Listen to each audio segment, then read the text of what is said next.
which is the opposite of awareness.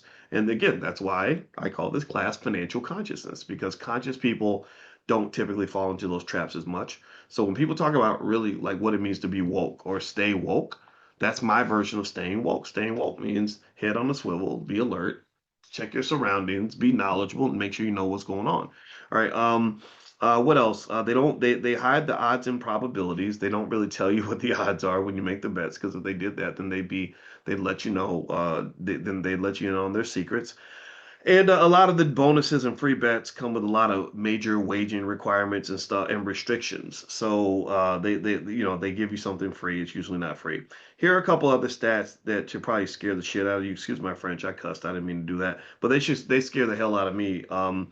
Because it tells you what happens when you get stuck in the cycle of gambling addiction, which is why this is a really, in my view, a state of emergency.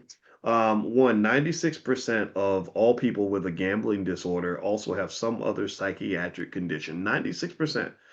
So they either have depression or anxiety, which is linked to all the financial stress that comes with chasing losses and trying to figure out a way to get out of the hole, stuff like that, or worrying about whether the book is going to kill your grandmother and break your legs, and they do all that. Go listen to the mobsters. Go listen to Michael Francis talk about how they trap young men, a lot of black men, a lot of young black men who are athletes at universities, and they pretend to be their friend, and they know exactly like how they're gonna get them roped in, and then next thing you know, they're fixing games. They're fixing games to get out of a gambling debt.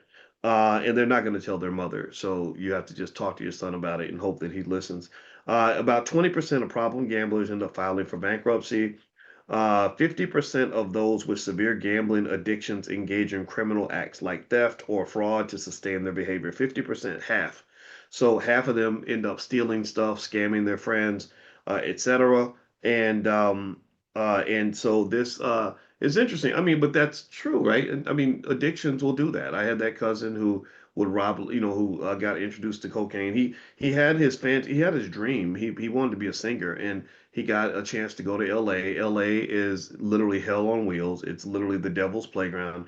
So he goes to LA at 15 years old because his parents thought he was realizing his dream. This is the thing. We have the wrong dreams sometimes, and you hand your children over to the devil.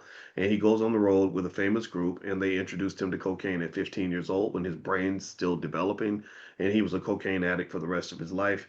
And he eventually killed himself after his wife left him because he kept going to jail, and he would commit criminal acts to get access to the drugs. Right. So don't you dare ever come to me with something that you think is a dream, or when people talk about being successful and being black, half these damn people talking about success ain't successful at all.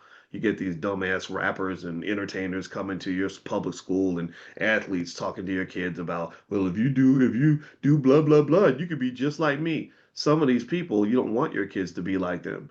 I don't want my kids to be like you, because I know your life. I've seen that. Like, I know the entertainers. I know the famous people. I sat next to Damon Dash as he was destroying his finances, and I said, man, this is so interesting that there are people out there. There are black people who really want to imitate all this. I don't want your life. Dame was my friend. He's a very nice guy. I'm just, and it hurts my heart to have to talk like this. But I sat there and I was like, I would not want his life. There's a lot of stress because you're trying to maintain an illusion, and this ain't living, man. This is not. I don't want no, sir, nobody.